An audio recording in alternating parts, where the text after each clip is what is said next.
In the dawn age of Westeros, before the coming of man and the raising of castles and cities, there were only the children of the forest.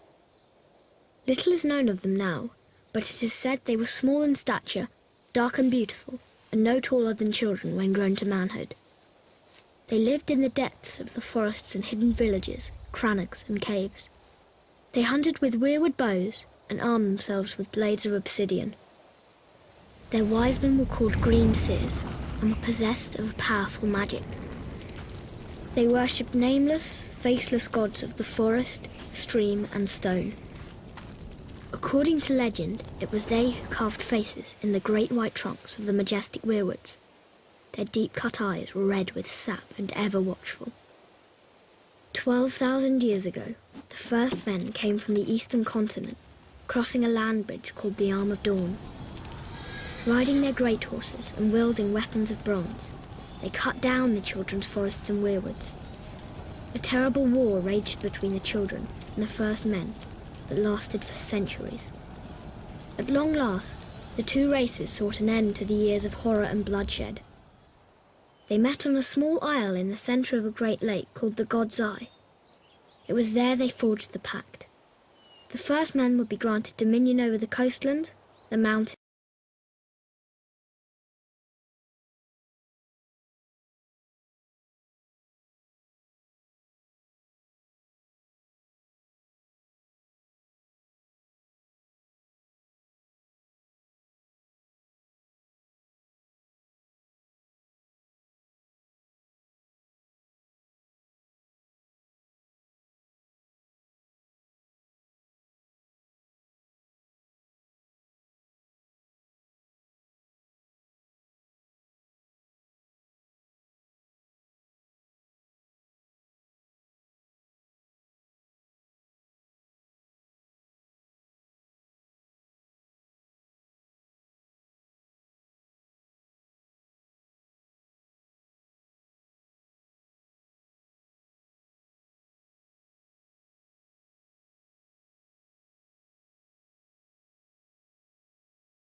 In the Seven Kingdoms of Westeros, the dominant religion is the faith of the Seven, first brought to its shores by the Andals some 6,000 years ago.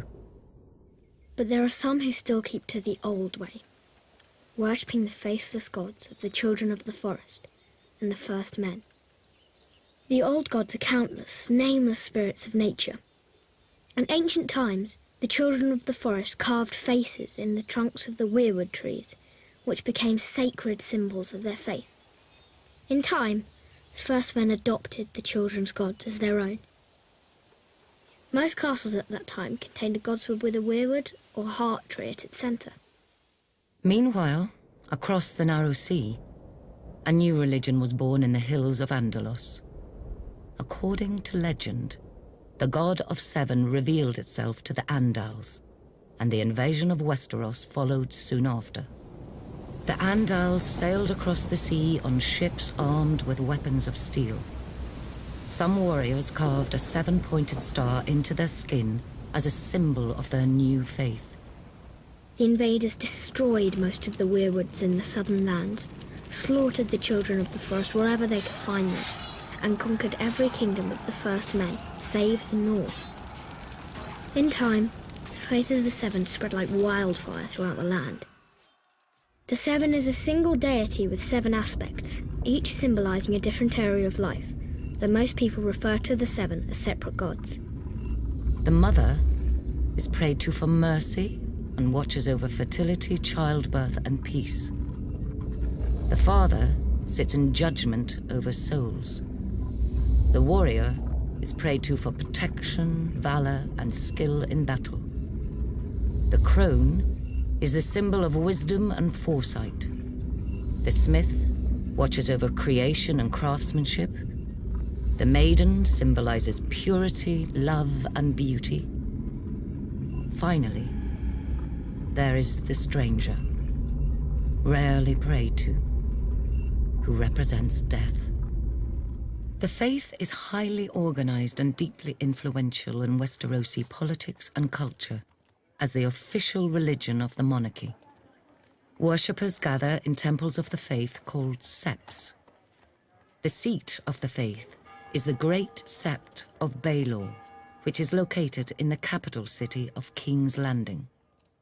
Still, in the north, where descendants of the first men dwell, worship of the old gods continues to this day, and the sacred faces of the weirwood trees keep close watch over the faithful. When Aegon the Conqueror invaded Westeros, he had 7 kingdoms to contend with. The Kingdom of the North, the Kingdom of the Mountain and the Vale, the Iron Islands, the Kingdom of the Rock, the Kingdom of the Reach, the Stormlands, and Dorne. These regions had been established by the first men thousands of years before, in the Age of Heroes. One hero of this fabled age was Bran the Builder. Bran raised the wall and built the stronghold of Winterfell, establishing House Stark and reigning as the first king in the north. Other legends tell of the Grey King in the Iron Islands. Grey King took a mermaid to wife and defeated Naga, the first sea dragon. House Greyjoy of Pike, the current rulers of the region, claim to descend from him. House Casterly ruled the gold-rich Westerlands from their mighty seat of Casterly Rock. But their lands and power were swindled from them by the legendary trickster, Lann the Clever. The noble house of Lannister is said to have descended from him. The verdant and fertile lands of the Reach were first ruled by House Gardener, whose founder, known as Garth Greenhand, wore a crown of flowers and vines. He ruled from Highgarden as the first king of the Reach and was said to have made the land bloom.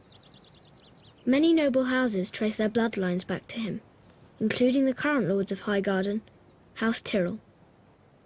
In the Stormlands, according to ballads of the age, a warrior named Durin fell in love with Elenai, whose father was god of the sea and mother was goddess of the wind. She gave her maidenhead to him, committing herself to a mortal life. Enraged, her parents called upon the winds and waters, destroying Daeron's Bayside Keep and wiping out his wedding guests. Daeron declared war on the gods and rebuilt his keep, which was also destroyed. 4 more castles he raised, each stronger than the last. All fell to the power of the gods. But Daeron's 7th castle, Storm's End, withstood the gods' rage. Durin became known as Durin Godsgrief and reigned as the first Storm King. There are countless other tales from the Age of Heroes, too many to count. These histories weren't recorded in a book, but passed down from generation to generation through story and song. And while some of them may be dismissed as fairy tales, every one of the 7 kingdoms is defined by them.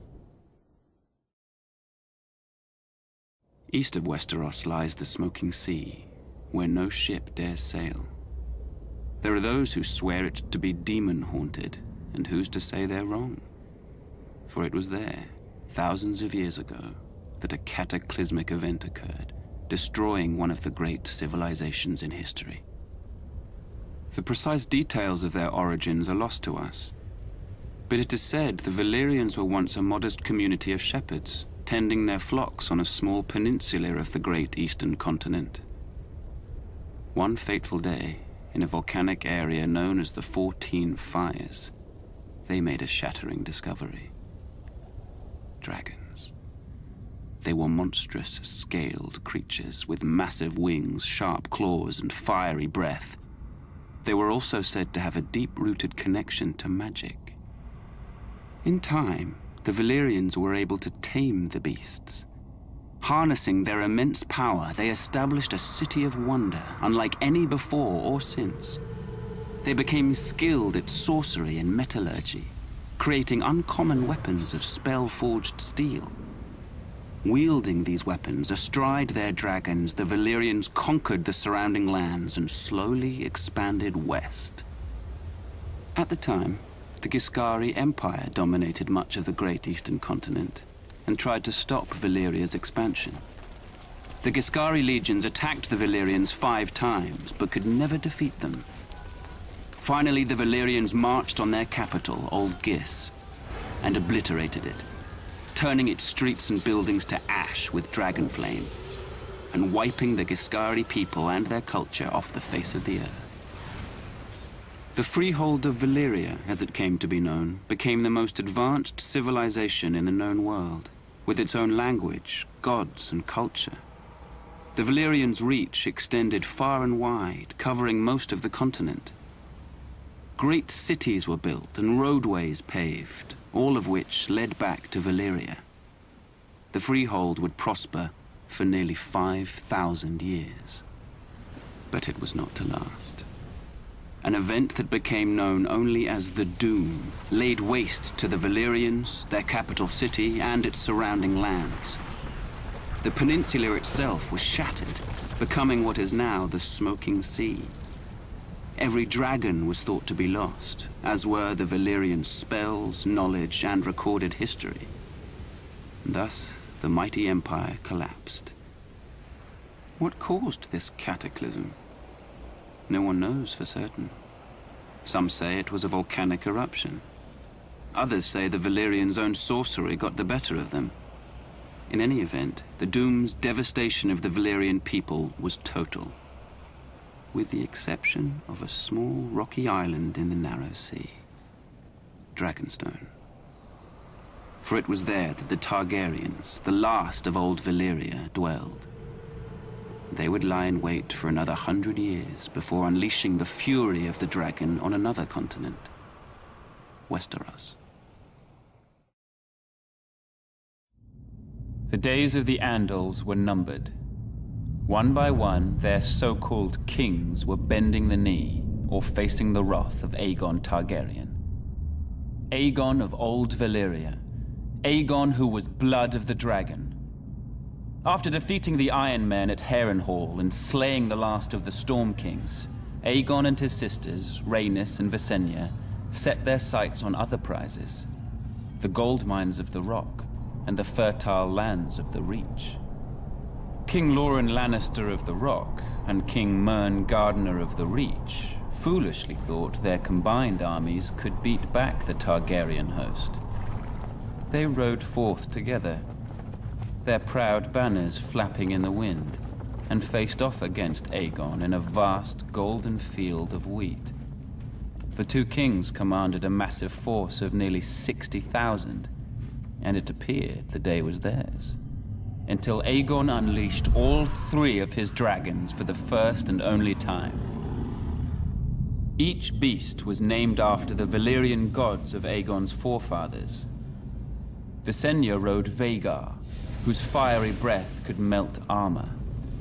Rhaenys rode Meraxes, whose jaws were big enough to swallow a horse whole. Greatest of all was Balerion the Black Dread, with fire dark as night and wings so huge whole towns were covered in shadow when he flew overhead. This magnificent creature was ridden by Aegon himself. 4,000 men were bathed in glorious dragon flame that day, on what came to be known as the Field of Fire. King Mern was among the dead, and House Gardener died with him. His stewards, the Tyrells, surrendered his ancestral stronghold of Highgarden to Aegon, and were appointed Lords Paramount of the Reach and Wardens of the South. When Loren Lannister witnessed Mern's fate, he wisely bent the knee.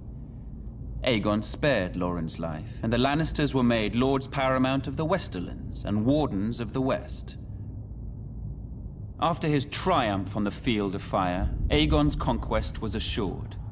In a short time, the so-called 7 kingdoms were melted down in the heat of the dragon's flame and transformed into a single realm. Aegon would forever be known as Aegon the Conqueror. The ascension of Aegon Targaryen was confirmed, and the fate of the 7 kingdoms sealed on the Field of Fire. Kings Loren Lannister of the Rock and Mern Gardener of the Reach stood against Aegon's invasion.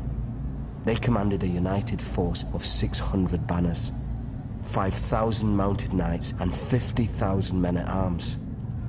Aegon's host was vastly outnumbered, and when the army of the two kings charged, the invaders turned heel and ran. But Andal Might was no match for Dragonflame.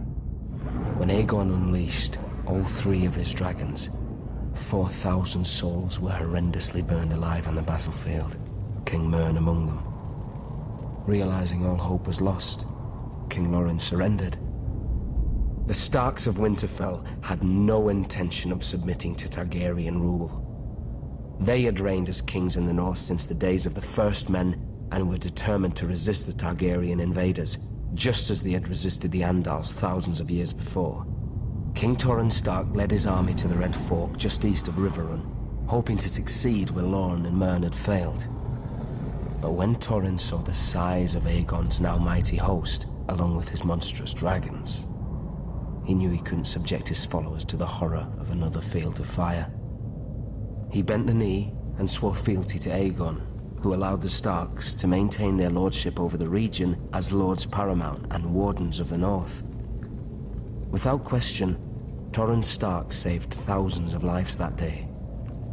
He was ever after known as the King who knelt. Aerys Targaryen was the last of his name to sit on the Iron Throne. Known far and wide as the Mad King, his was a reign of instability and terror. The Seven Kingdoms are well rid of him and his kind. Oh, he may have appeared to be a capable ruler at first, but that was due in no small part to his counselors led by the hand of the king, Tywin Lannister. There may have been years of peace and prosperity during Aerys's reign, but it was Tywin who was really running the country as Aerys spiraled further and further into insanity. The dragon spawn were famous for losing their minds. It was the price they paid for centuries of keeping the bloodlines pure. And Aerys more than happily continued the noble sister-fucking tradition of his forefathers. As the years passed, Aerys's behavior became increasingly erratic. He cut himself so often on his Iron Throne, many referred to him as King Scab, though never to his face. It was rumored he had developed an obsession with wildfire, and was known to inflict horrific punishments on those he considered enemies, including burning them alive. As his paranoia and bloodlust grew, he had a bitter falling out with Lord Tywin, who had served the crown faithfully for 20 years. At least Tywin was able to leave the job with his life and fortunes intact. Subsequent hands of King Aerys weren't so fortunate. Then the Targaryens went too far. The Crown Prince Rhaegar abducted Lyanna Stark, daughter of Rickard Stark, the Lord of Winterfell. She was my betrothed. She was my beloved. Beautiful and spirited woman, and I loved her more than life itself. Rhaegar went south with Lyanna, hiding her away in Dorne. What harm he inflicted on the poor girl, the gods only know. Brandon Stark, Lyanna's eldest brother, was outraged. He rode to King's Landing to confront the king and demand his sister's safe return.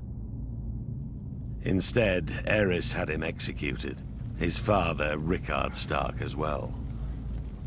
There wasn't much left to discuss after that. Aerys feared their loved ones would seek revenge for what he did. He was right to be afraid.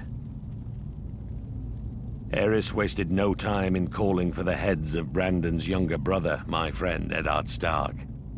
And my head too, of course. I'm sorry he didn't come looking for it himself. Alongside Jon Arryn of the Vale, the man who fostered Ned and I as children, Baratheons, Starks, and Tullys all called their banners. Once our rebellion began, the Mad King's days were numbered. As Aerys Targaryen's behavior grew more and more erratic, the task of ruling the Seven Kingdoms fell to me, Tywin Lannister. I had served Ares for nearly 20 years, and as a result, the realm had prospered. The royal coffers were full, the land was at peace. But Ares grew increasingly hostile, jealous of the success many credited to me. My power and influence unnerved him. The captain of my personal guard, Sir Elin Payne, was once overheard making offhand comments regarding who was the true ruler of Westeros. When the king was given this information, he had Elin Payne's tongue ripped out with hot pincers. It was my desire to unite the houses of Lannister and Targaryen through marriage. My daughter Cersei would marry Aerys' eldest son, Prince Rhaegar. Such a union made perfect sense for all parties. However, Aerys' senses had begun to leave him quite some time earlier. Instead of uniting the royal family with its most loyal and powerful ally, Aerys chose instead to insult my family, indicating that such a match was beneath Rhaegar. Instead, he chose Elia Martell of Dorne to be Rhaegar's wife. As if to rub salt in my wounds, Aerys appointed Jaime, my son, to the King's Guard. The King's Guard may be an honor for lesser families than ours, but it is a lifetime appointment that forces him to renounce all family holdings. This creates a difficulty in naming an heir to Casterly Rock. But Aerys knew all that. I had grown tired of the king's constant provocation. Thus, I resigned my post as Aerys' hand and returned to Casterly Rock with my considerable forces. When Robert Baratheon rebelled against the throne, Aerys grew fearful that I would join with Robert's forces and rise against him. He thought himself clever and kept Jaime very close, as if warning me. He sunk deeper and deeper into delusion, paranoia, and violence. I've heard it said he became obsessed with wildfire, a substance which, once lit, cannot be extinguished. Convinced he had enemies all around him, he wouldn't allow blades in his presence, save for those of his King's Guard. Alas, that proved to be his undoing. As word of King Aerys' erratic and troubling behavior spread throughout the Seven Kingdoms, Lord Rickard Stark continued to serve his king faithfully as Warden of the North. The proud father of 4 children, his daughter Lyanna, was engaged to Robert Baratheon, the young lord of Storm's End. Centuries of peace between the North and the Iron Throne ended the day Rhaegar Targaryen, Prince of Dragonstone, abducted Lyanna. Enraged, Brandon Stark rode to King's Landing, demanding the release of his sister and the death of Rhaegar. Aerys arrested him for treason and called his father to come to the capital to ransom him. When Lord Rickard complied, Aerys, now utterly mad, arrested him for treason as well. Lord Rickard demanded a trial by combat. Aerys declared fire the champion of House Targaryen and had Lord Rickard suspended from the rafters of the throne room while pyromancers lit a blaze beneath him. As he burned, Brandon was brought into the throne room. A leather cord attached to a strangulation device was wrapped around his neck. Aerys told Brandon his father was a dead man, but there was a chance to save him. A longsword was placed on the floor just out of Brandon's reach, and the more he struggled to reach it, the more the cord tightened around his throat. Brandon Stark strangled himself, trying to free his father, who was roasted alive in his own armor. The entire court stood and watched this atrocity take place. Sir Jaime Lannister and the King's Guard among them. The Mad King was reported to have laughed hysterically as these 2 noble men were tortured and brutally killed before him. Seeking to rid the world of all his supposed enemies, Aerys called for the head of Rickard's younger son, Eddard Stark, and Lyanna's betrothed, Robert Baratheon. He sent word to Lord Jon Arryn, who had fostered both young men at the Eyrie, to apprehend them. Instead, Lord Arryn joined houses Stark and Baratheon in rebellion. Robert vowed to kill Rhaegar Targaryen and get his beloved Lyanna back.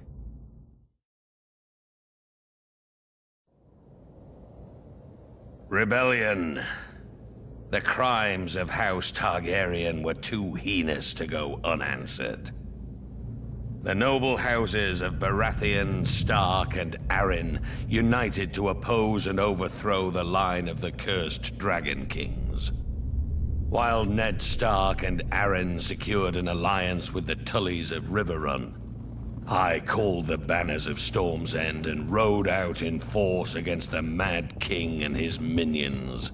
Gods, those were some battles. Our first victory occurred at Summerhall, where I faced off against an army of dragon loyalists and won 3 battles in a single day. 3 in one day. 7 hells, that was a glorious day. We tried to take Ashford Castle in the Reach, but the Tyrells beat us back. We had to regroup. My army was pursued north by Aerys's army and took refuge in the Stony Sept in the Riverlands. When the Targaryen army entered the town, the Sept bells tolled, a signal to the townspeople of the battle that was to come. As the Targaryens searched from house to house for me, the combined forces of Ned Stark and the Tullys swept into the city. Gods, what a day that was.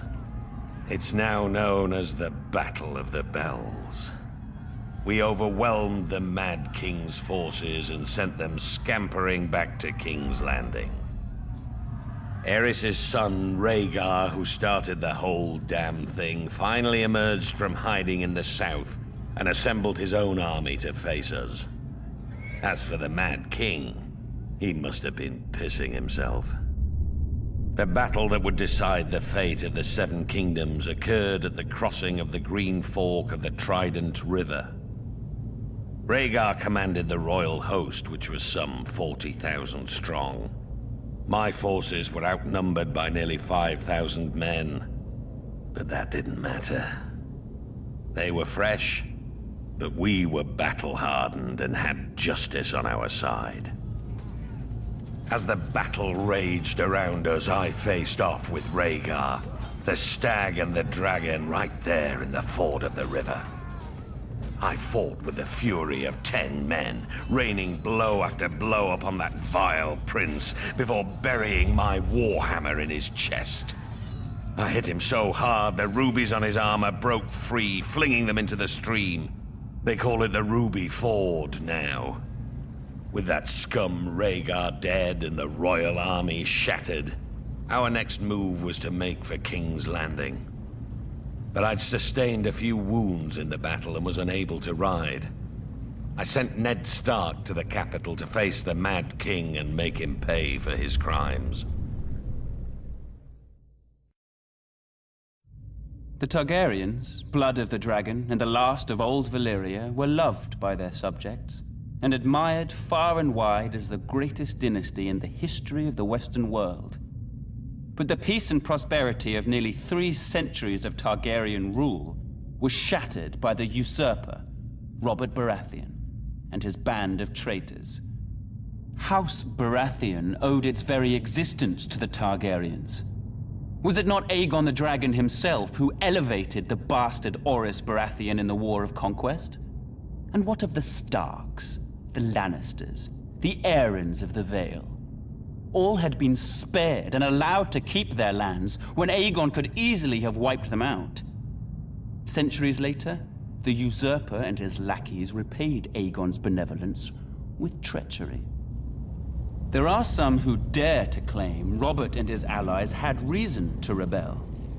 They say the Crown Prince stole the usurper's lady love. They say my father, King Aerys, murdered Rickard Stark and his son without just cause. Whether these charges are true or not, it doesn't matter. The dragon answers to no one. Aerys' good name has been besmirched in the years since the rebellion. He's been called a dangerous madman, a monster, a tyrant that brought his tragic end upon himself. Lies! My father was a victim of weaklings in his council. Lackwits who failed him in his hour of need and let the rebellion spin out of control. But it was not enough. The royal army was crushed at the Battle of the Trident. It was there the valiant Rhaegar met Robert in single combat, but the gods betrayed him, and he perished by the usurper's hand. As the Field of Fire had marked the end of the Andal centuries before, the Battle of the Trident seemed to herald the end of the Dragon Kings. When word reached the capital of my brother Rhaegar's death, my father Aerys moved to protect me, as I was the surviving heir to the throne. He sent me to the island fortress of Dragonstone, along with my mother, Queen Rhaela, who was great with child. But as my father, my king, Aerys Targaryen, prepared to defend his throne to the bitter end, little did he know of the horrors and betrayals that awaited him and our family. For our rebellion to succeed, King's Landing had to be taken forcefully. No one was foolish enough to believe that Aerys was going to hand his crown over peacefully. The Mad King's reign needed to end. What Tywin Lannister's forces did was unfortunate, but it was necessary to secure the Iron Throne and bring peace and justice to the Seven Kingdoms. My glorious victory at the Trident left me wounded, but I sent my personal maester to attend to Ser Barristan Selmy instead. His wounds were more severe. Even though Ser Barristan was a member of Aerys' Kingsguard and fought on the opposing side, that man's bravery and loyalty was something to behold. But this meant my wounds would take longer to heal, and I couldn't ride to King's Landing myself. I sent the one man I trusted over anyone else in this world, Ned Stark, in my place. Had I been able to ride, perhaps I could have reached King's Landing sooner and prevented some of the violence that occurred when the Lannisters entered the city. Still, what Lord Tywin did was for the greater good. Even what happened to Princess Elia and her children. Babies or no, theirs was the same cursed blood that flowed within the Mad King's veins. They were dragon spawn and couldn't be allowed to survive. What would they grow to be? Loyal subjects? Ned with his damn northern honor. He and I had our first major fight over the deaths of the Targaryen children. Ned called it murder. Murder? It was war. It was war. Lord Stark demanded that the Lannisters be held responsible for their crimes. Was it a crime to put an end to a family of lunatics born of incest? I wouldn't and still won't blame Tywin. Instead, I sent Ned Stark south to finish off the remaining Targaryen loyalists. It was only Lyanna Stark's death that reconciled us. Ned had lost his sister. I had lost my betrothed and beloved. We shared that sad bond together, Ned and I. Through it, our friendship was made strong again. As for the Mad King's surviving heirs, those that were able to scurry away in the face of my fury now live somewhere across the narrow sea. They had best stay there. If they ever set foot in Westeros again, they will face the King's justice. Robert Baratheon's victory at the Trident was a turning point in the war for the Iron Throne. While it was clear the gods were smiling on the rebel forces, Aerys Targaryen still held the Red Keep at King's Landing. As Robert was wounded and unable to ride, it was up to Eddard Stark to make for the capital and force the Mad King to give up the throne. Lord Stark reached the city gates to find that Tywin Lannister, Lord of Casterly Rock, had already sacked the city in Robert's name. House Lannister had remained neutral up to this point, ignoring requests for help from both the Crown and the rebels. Now that Robert's eventual victory was assured, it seemed Lord Tywin had finally chosen a side. Lord Eddard was horrified by what he saw when he entered the city. Homes looted and burned, women raped, scores of innocent citizens killed. Disgusted, he led his force up Visenya's hill to the Red Keep. Upon entering the throne room, he found King Aerys lying in a pool of blood, dead by the hand of his own sworn King's Guard, Jaime Lannister, who sat brazenly upon the throne.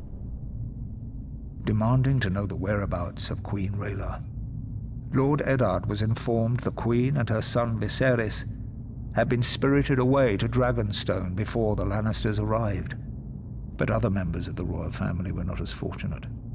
Elia, Martell of Dorne, who was the wife of Prince Rhaegar, had been raped and murdered by Ser Cregor Clegane on Lord Tywin's orders.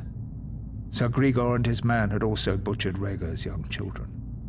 When Robert was well enough to reach the capital, Lord Eddard demanded the Lannisters answer for their heinous crimes. Robert refused, and sent him south to relieve the Baratheon stronghold of Storm's End, which was still under siege by forces loyal to the Crown. Whatever words passed between the two old friends are known only to them, but Lord Eddard is said to have left King's Landing in anger. Later, when Robert was crowned, he appointed Jon Arryn as Hand of the King. Lord Arryn's first order of business was to broker a truce with the Martells of Dorne, who were outraged by the brutal murder of Princess Elia and her children. Following the death of Lyanna Stark, who had been betrothed to Robert, Houses Baratheon and Lannister were joined in marriage when the new king took Tywin Lannister's eldest daughter Cersei as his queen. As for Eddard Stark, he returned to his stronghold of Winterfell, forever haunted by his sister's death and the shameful way that Robert had secured his throne. The Battle of the Trident may have been an important victory for the usurper, but it was the treachery and barbarism of Tywin Lannister that sealed the fate of the Targaryen dynasty. My father, King Aerys, had ever been a friend to the Lions of the Rock. Aerys graciously brought Tywin to court, making him the youngest Hand of the King in history. He gave him power. He gave him respect. He made it possible for Tywin to restore House Lannister to glory. Aerys and Tywin governed side by side for 20 prosperous years. Still, when the usurper called his banners in rebellion, Tywin Lannister ignored his king's pleas for help and stayed holed up in his stronghold of Casterly Rock. In time, my brother, Prince Rhaegar, was dead. The realm was in turmoil, and the usurper's forces were said to be riding for King's Landing. What a glorious sight it must have been when a force of 10,000 Lannister men showed up at the gate of the capital with Lord Tywin at their head, pledging support to his beleaguered king. Aerys opened the gates for his old friend. Instead, Lannister and his men proceeded to plunder and destroy the city that he had called home for decades. As the capital was ravaged and its people terrorized, Jaime Lannister, son of Lord Tywin, proved every bit as treacherous. He killed my father, the king, at the foot of the Iron Throne. The Lannisters entered the Red Keep, and Tywin ordered the deaths of the rest of the royal family. It is said Princess Rhaenys was found cowering under her father's bed and put to the sword.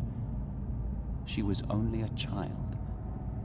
As for Rhaegar's widow, Elia, she was forced to watch as Lannister thugs dashed her baby son's head against a wall before being raped and murdered herself.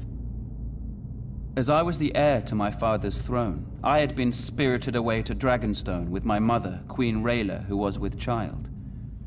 As a raging summer storm battered the island fortress and destroyed the Targaryen fleet as it lay at anchor, my sister, Daenerys, was born.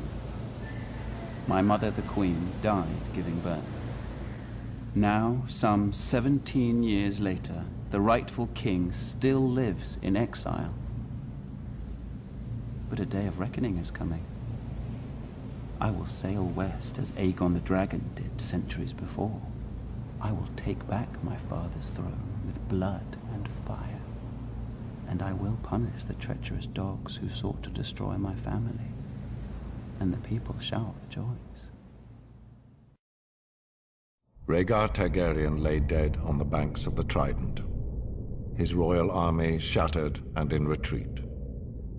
The days of the Dragon Kings were clearly numbered. Until that moment, it would have been foolish to commit Casterly Rock to either the Crown or the rebellion. What would our family have to gain in supporting a raving madman? Or in entering a crusade to put Robert Baratheon on the Iron Throne? But chaos benefits no one. It was time for House Lannister to do what it could to ensure a return of peace and prosperity to the land.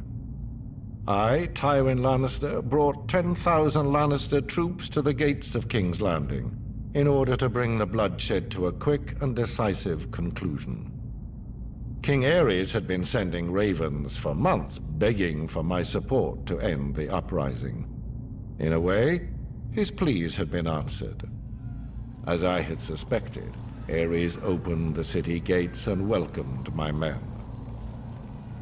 Our plan was clear: crush Aerys' remaining bannermen and remove the remnants of the royal family as quickly and efficiently as possible. Any alternative meant years of further war and a fragmented Seven Kingdoms. Our means were bloody, but the results speak for themselves. As for Aerys, it is true he met his fate at the hands of my son. Aerys had kept Jaime close during the rebellion, thinking himself clever in keeping my son as a hostage, should I decide to pledge support to the rebel cause. This proved to be his greatest mistake. For when the time came, Jaime did his duty as a Lannister and drove his sword into the Mad King's back. With that, Robert Baratheon's crown was secured. The new king recognized our role in his ascension to the throne, just as he recognized how useful the might and riches of Casterly Rock would be if he wanted to keep it. To that end, I offered my daughter Cersei as his queen. Had Aerys not spurned this same offer years earlier, perhaps things would have worked out differently. With Robert and Cersei crowned as king and queen of the Seven Kingdoms, it was a new day. The dragon was vanquished, and the Seven Kingdoms would thereafter belong to the stag and the lion. In the far southwest of Westeros, at the mouth of the river Honeywine, lies the great stone city of Old Town. It is home to the Citadel, where men and boys from throughout the kingdoms come to receive their training as maesters. Maesters play an integral role in Westerosi society, serving as scholars, healers, and advisors to the nobility of the Seven Kingdoms. This venerable order of learned men dedicate their lives to serving the realm, and are sworn to occupy a neutral position when it comes to power and politics. Upon completing his training at the Citadel and taking his vows, a maester renounces his family name and takes a vow of celibacy. He is assigned to a castle or keep, and duty-bound to serve as its counselor and healer, even if control of the castle changes hands. A maester's allegiance is to the realm, not to any one family. His badge of office is a great chain, forged from links of different metals which he wears around his neck. It is a reminder of his role as a servant of the realm and is never to be removed. A maester forges his chain with study, and each link represents the mastery of a different kind of learning. For instance, a silver link signifies mastery of the medicinal arts. A golden link represents the study of money and accounting. An iron link indicates knowledge of warcraft. Ravenry is an especially important skill for a maester, as it is he who breeds, trains, and maintains carrier ravens for the delivering of messages throughout the land. There are some maesters who have earned a link forged of Valyrian steel. This signifies knowledge of the higher mysteries, commonly known as magic. Only one maester in 100 possesses such a link, as this field of study is frowned upon by many in the Order. It is possible magic may have existed for a time long ago, but most consider the higher mysteries to be long gone from this world. Service as a maester is a noble calling, one of vital importance to a prosperous realm. It is little wonder there are some who refer to the Order as the Knights of the Mind.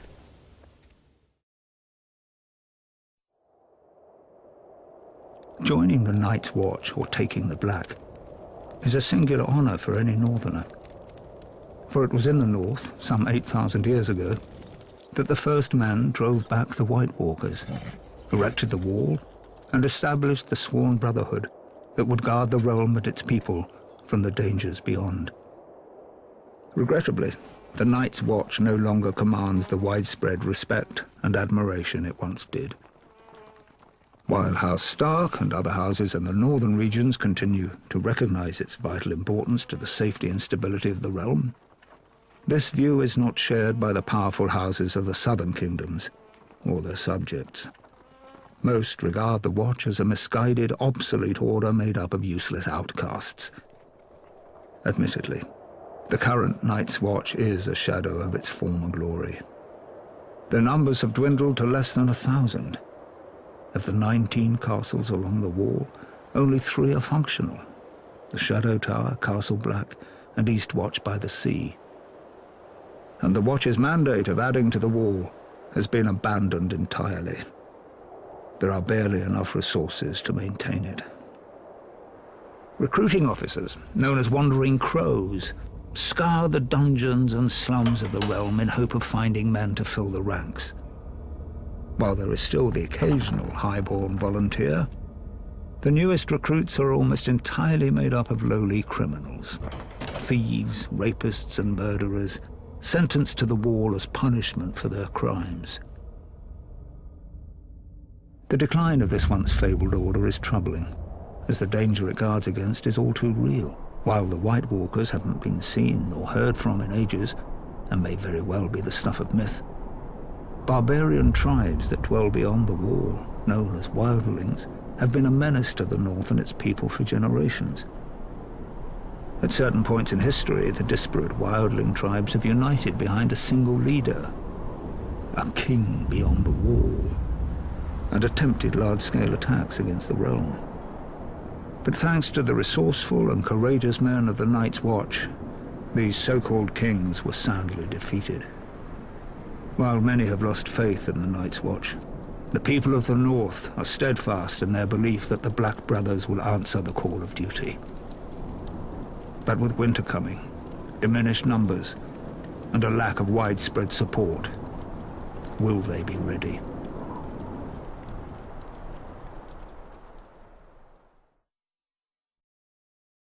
Long ago in the wintry north, an army of demons emerged from beneath the icy ground and spread darkness and despair across the land. Astride their monstrous spiders, flanked by giants, they wreaked havoc on the innocent, slaughtering thousands.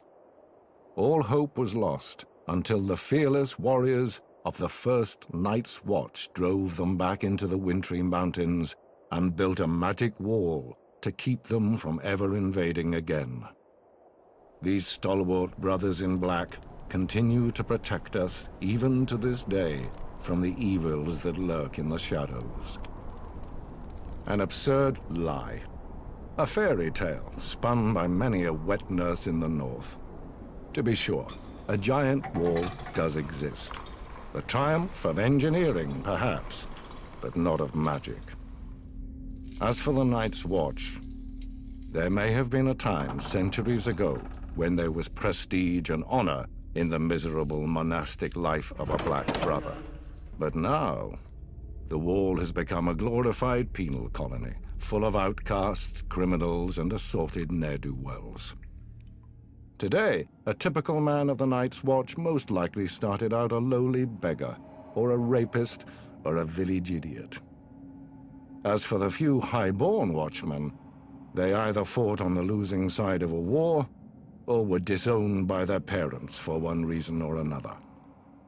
Those who persist in defending the Night's Watch will claim the Seven Kingdoms need protection from the wildling tribes of the far north. But there's little to fear from those primitives. They're a nuisance, but not sophisticated or powerful enough to be a significant threat to the realm.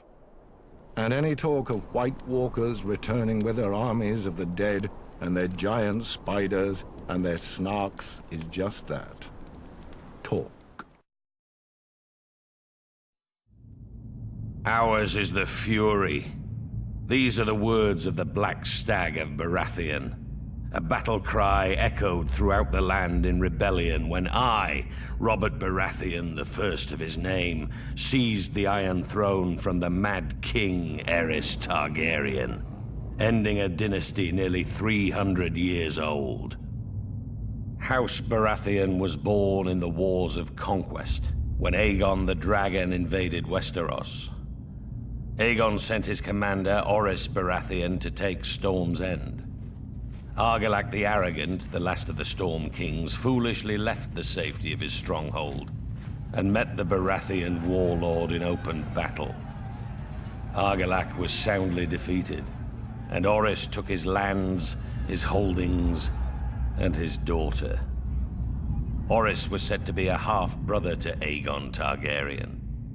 If this were true, a little blood of the dragon mingled with that of the stag in those days. The seat of House Baratheon is Storm's End, a legendary keep raised in the Age of Heroes. It overlooks Shipbreaker's Bay, where legend has it that Durin, the first Storm King, raised the keep with the aid of Bran the Builder of House Stark, forging a centuries-long connection with the Stormlands and the North. After Aegon's conquest of the Seven Kingdoms, the Baratheons remained loyal enough to the crown while Targaryen kings came and went. But loyalty has its limits. When Rhaegar Targaryen, Aerys' vile son and heir, abducted Lyanna Stark, my betrothed, my beloved, it was time to act. We raised our banners, Baratheon, Stark, Jon Arryn, and the Tullys, united in rebellion against Rhaegar and his father, the Mad King. We were victorious and took the Iron Throne. That bit of dragon blood in my veins came in well, as it made me a distant relation to the Targaryen dynasty blood of my long-lost ancestor, Orys. The truth of it is, I took it. I sit on the Iron Throne. I rule the Seven Kingdoms from the Red Keep.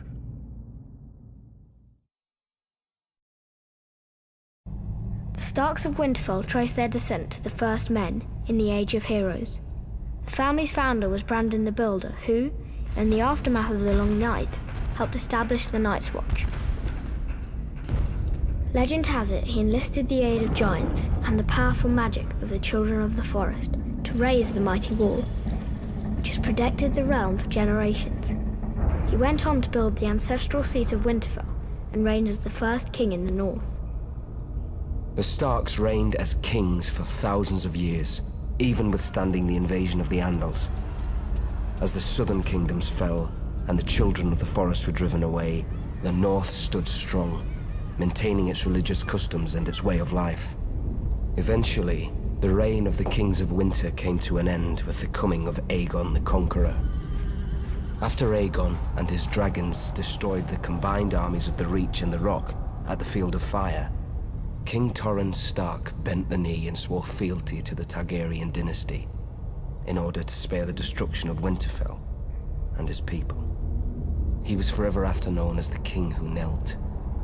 As a reward for his submission, Aegon named Torrhen Lord of Winterfell and Warden of the North. The Starks take great pride in their history and traditions. It is one of the few noble houses that still keeps the old gods. A a sacred weirwood tree looms large in Winterfell's Godswood. Its ancestral sword, Ice, was forged in ancient Valyria and has been passed down through the generations. House Stark remains steadfast in its support of the Night's Watch, even as the once illustrious order has fallen on hard times. Much like their sigil, the Grey Direwolf, House Stark is the stuff of legend in the north and throughout the Seven Kingdoms. And their family words, "Winter is coming," serve as a reminder of their beginnings in the wake of the long night, and a grim portent of things to come.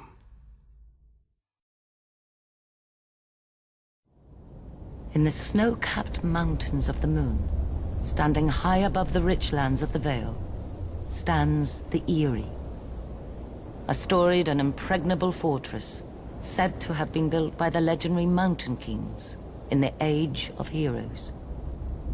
It is the stronghold of House Arryn, one of the oldest noble families in Westeros.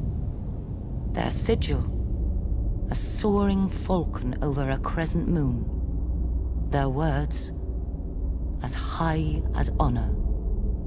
The Arryns are direct descendants of the Andal invaders, who sailed across the narrow sea and came ashore at the Fingers.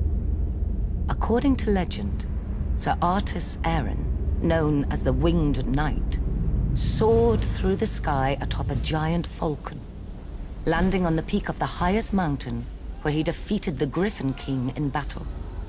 It was the Andal's first great victory over the First Men, and Sir Artus was duly rewarded. He was declared King of the Mountain and the Vale, and the region was renamed the Vale of Arryn. Thousands of years later, Aegon the Conqueror arrived in Westeros. House Arryn bent the knee to Aegon and his dragons, and were allowed to maintain the control of the region as Lords Paramount of the Vale and Wardens of the East. Over the centuries, House Arryn remained loyal to the Targaryen dynasty, until Lord Jon Arryn joined with Houses Baratheon and Stark in rebellion against Mad King Aerys. Upon winning the Iron Throne, Robert named Lord Jon Hand of the King, a position he held until his mysterious death. On the far western coast of the continent, high atop a rocky promontory overlooking the Sunset Sea, sits Casterly Rock, ancestral seat of House Lannister. Below it lies Lannisport, one of the great cities of Westeros, a center for trade, culture, and the great Lannister fleet. There are a number of gold and silver mines in the Westerlands, making it the richest region in all of Westeros. One of the most productive mines lies beneath Casterly Rock itself, making House Lannister the wealthiest of all the noble houses. This allows House Lannister to finance many endeavors of other noble houses. Even the king himself has sought credit from Casterly Rock from time to time.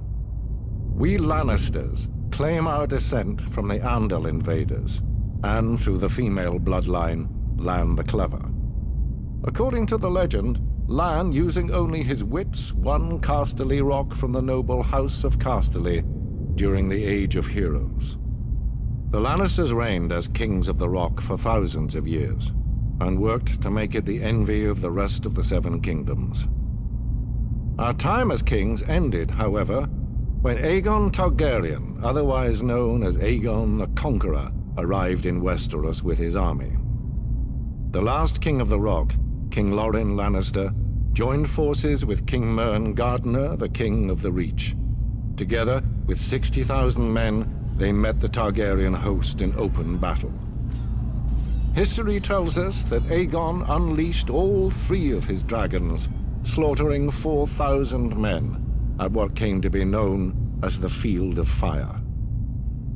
King Mern himself was burned alive that day, and House Gardener turned to ash with him. Seeing both the threat and opportunity the Targaryens represented, Loren wisely surrendered and aided Aegon in his further conquest of Westeros. The Lannisters were thus appointed Lords Paramount of the Westerlands and Wardens of the West, titles we hold to this day. Let us be clear, though. It is neither luck nor royal favor that makes our house prosperous. There have been times in our history where some have thought us weak, lazy, or opulent. My father, Titus Lannister, nearly bankrupted our house with his poor investments, and allowed himself to be mocked openly at court. When our vassal, the Rains of Castamere, dared to rise up against the Lannisters, they learned how dangerous it can be to taunt a lion. I, Tywin Lannister, led the assault on Castamere to put down this rebellion. I made an example of them, to anyone who doubts our might. They even made a quaint song about the fates of the Rains of Castamere. Sadly, there are no Rains left to hear it. Today, the Golden Lion of Lannister is rightly admired and feared throughout the Seven Kingdoms. Our words are, "Hear me roar." But there are other words that should be remembered when crossing a Lion of Casterly Rock. A Lannister always pays his debts. The Targaryen dynasty united the Seven Kingdoms and lasted nearly 3 centuries. It was a dynasty forged in fire, sealed in blood, and destroyed by rebellion. The Targaryens are blood of the dragon, descended from the nobility of ancient Valyria, a once mighty empire in the east. When the cataclysmic doom laid waste to Valyria and its people, the Targaryens survived, having settled on the island fortress of Dragonstone years before. They remained there for a century, until the rise of Aegon the Conqueror. Instead of attempting to reclaim the eastern lands of his ancestors, Aegon sailed west for the Seven Kingdoms, his sisters Visenya and Rhaenys at his side. To keep the bloodlines pure, Aegon continued the custom of his Valyrian ancestors and took both of his sisters to wife. Together, they came ashore on the eastern coast of Westeros, their blazon a dragon with 3 heads, representing Aegon and his sister wives.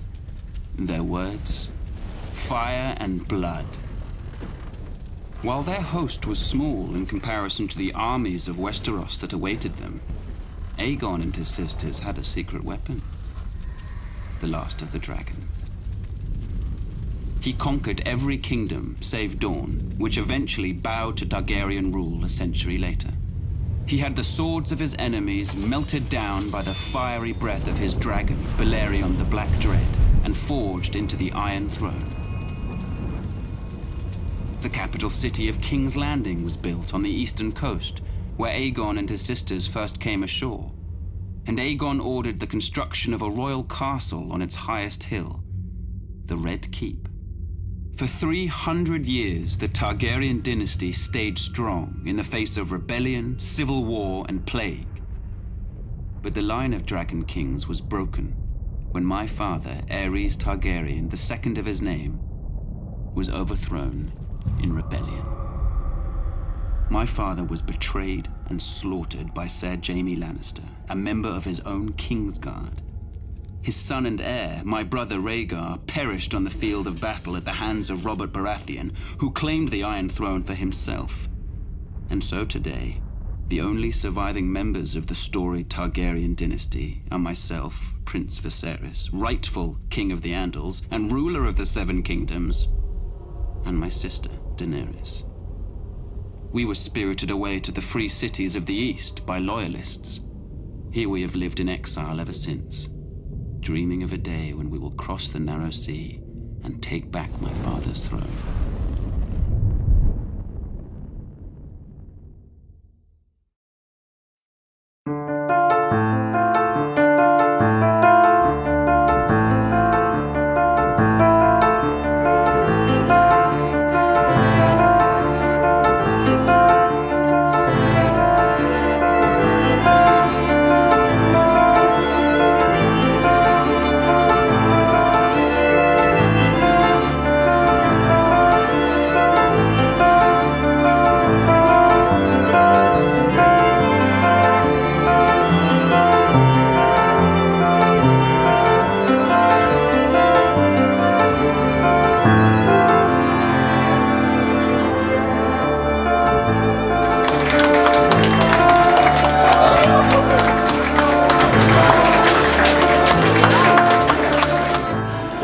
lep pozdrav vsem.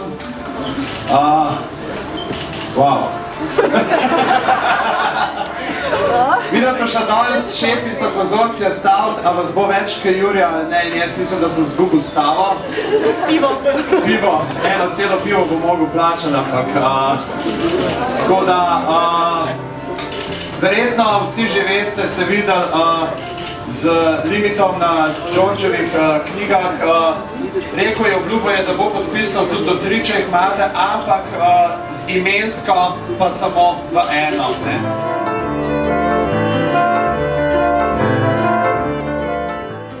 Can you hear me? Can the people outside hear me?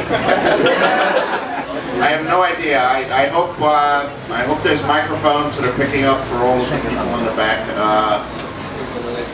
Thank you all for coming out. It's great to see you all. I hope to be able to sign many of your books before I die.